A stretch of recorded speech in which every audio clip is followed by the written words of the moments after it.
Seven Habits Part 1. As you can see, the habits listed are recipes for disaster. Each of us can indulge in them regularly, including me, and given this, it's no wonder that life can really stink at times. So what exactly are habits? Habits are things that we do repeatedly. Most of the time, we're hardly aware that we even have them. They're on autopilot.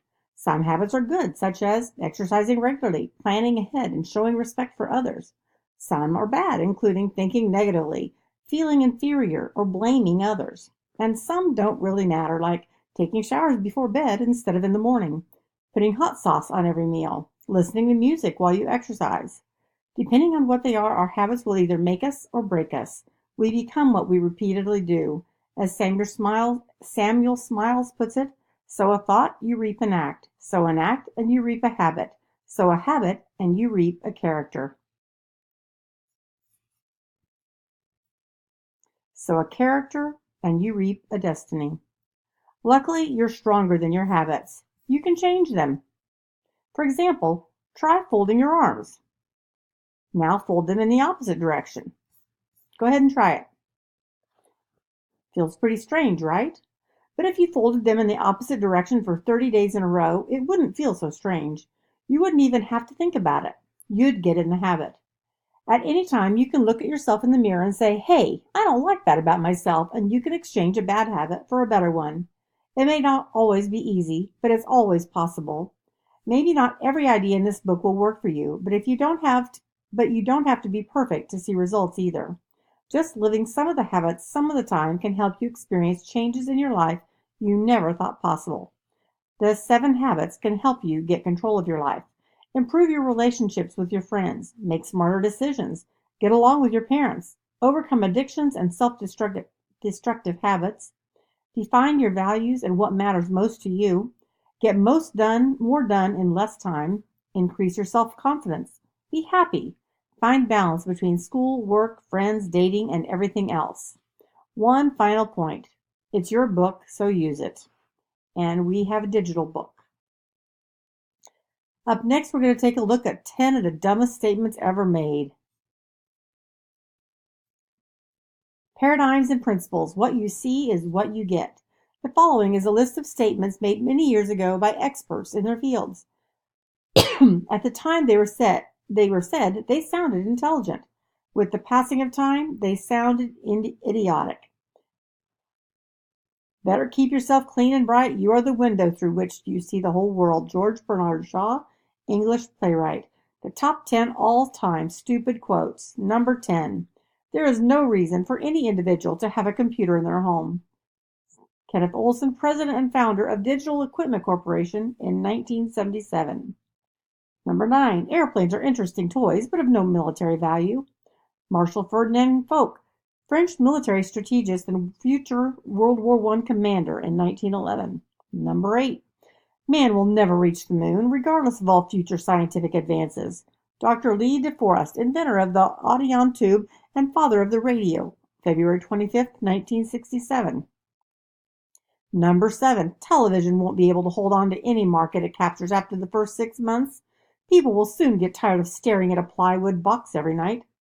Darryl Zanuck, head of 20th Century Fox in 1946. Number 6. We don't like their sound. Groups of guitars are on the way out. Decca Records rejecting the Beatles in 1962. Number 5. For the majority of people, the use of tobacco has a beneficial effect. Dr. Ian MacDonald, Los Angeles surgeon, as quoted in Newsweek, November 18, 1969. Number 4. This telephone has too many shortcomings to be seriously considered as a means of communication. The device is inherently of no value to us. Western Union, it was an internal memo in 1876. Number 3. The Earth is the center of the universe. Ptolemy, the great Egyptian astronomer in the 2nd century. Number 2. Nothing of importance happened today. This was written by King George III of England, July 4th, 1776. And number 1. 2 years from now, spam will be solved. Bill Gates, World Economic Forum in 2004. Having read these, let me share with you another list of statements made by real teens just like you. You've heard them before, and they're just as ridiculous as the list above. No one in my family has ever gone to college. I'd be crazy to think I could make it. It's no use. My stepdad and I will never get along. We're just too different. Being smart is a white thing. My teacher's out to get me. She's so pretty, I bet she's a diva. You can't get ahead in life unless you know the right people. Me? Skinny? Are you kidding? My whole family is full of fat people. It's impossible to get a good job around here because nobody wants to hire a teen. So, what's a paradigm? What do these two lists of statements have in common? First, they're all perceptions about the way things are, not facts. Second, these perceptions are all inaccurate or incomplete, even though the people who said them are convinced they're true. Another word for perception is paradigms.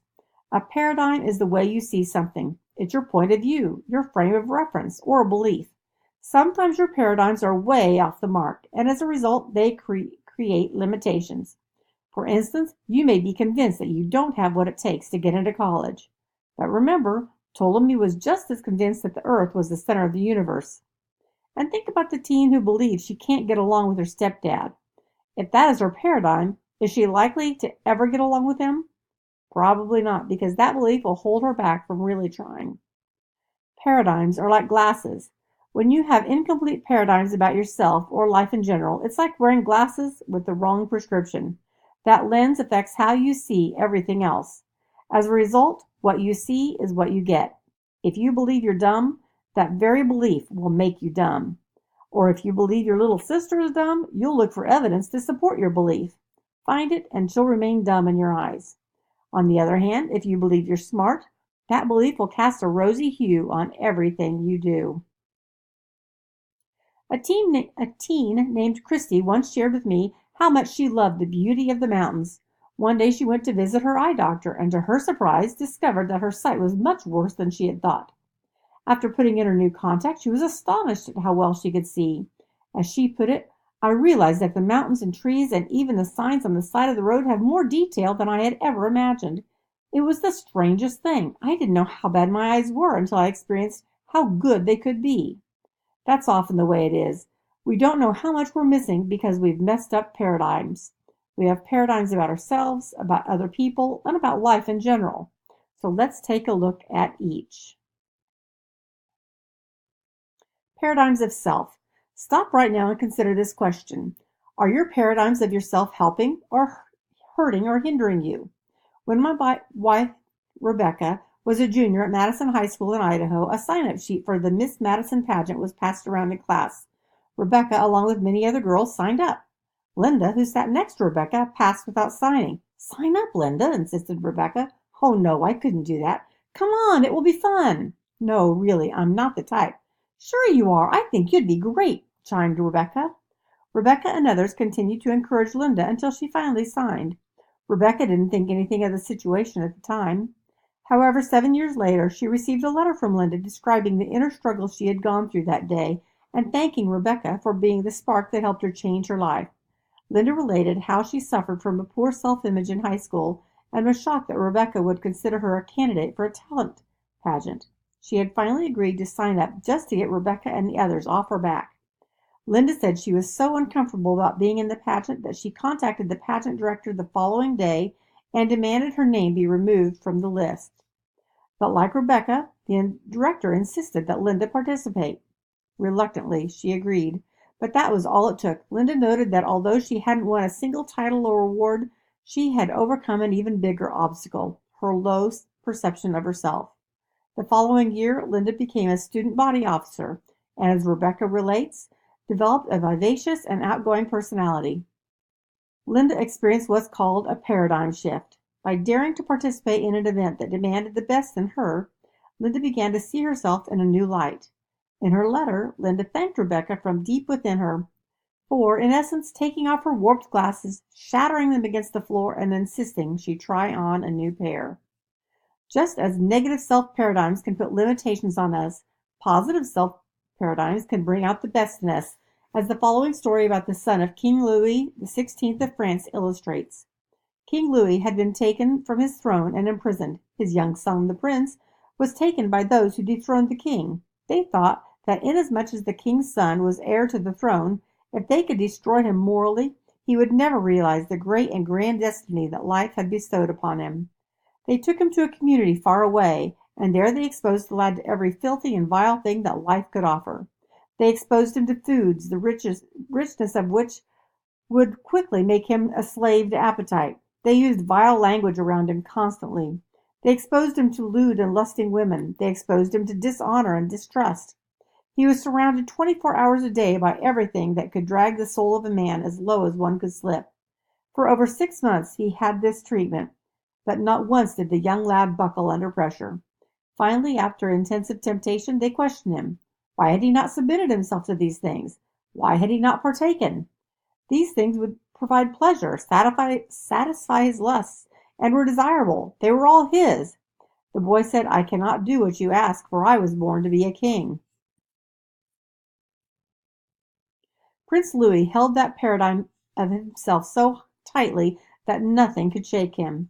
In like manner, if you walk through life wearing glasses that say, I can do it, or I matter, that belief will put a positive spin on everything else.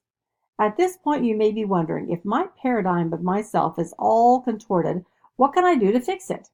One way is to spend time with someone who already believes in you and builds you up. My mother was such a person to me.